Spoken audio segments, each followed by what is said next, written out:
Hey wonderful people, it's Genevieve and I teach illustration here on YouTube.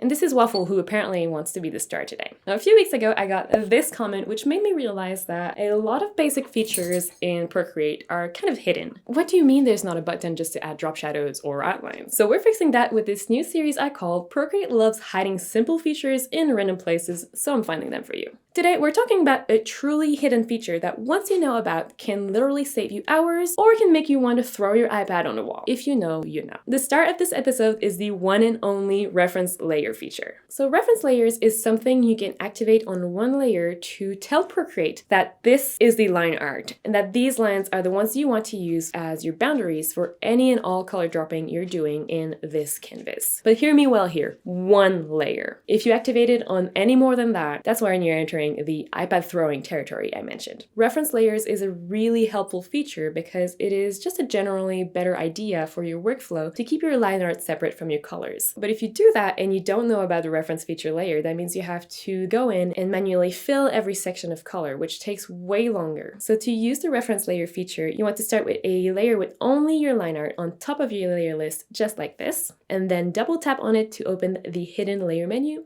and select reference right here. From then on, whenever you use ColorDrop on a different layer, this line art will be used as the boundary.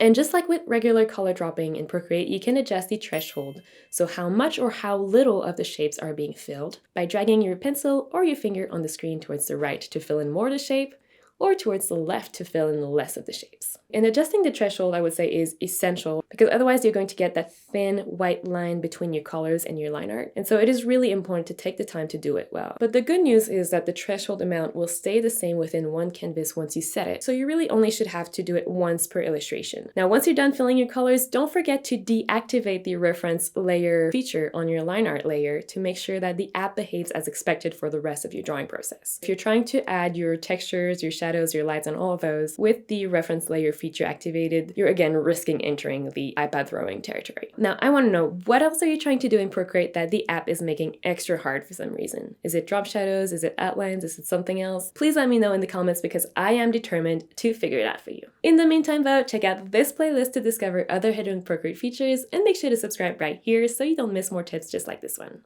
I'll see you in the next video.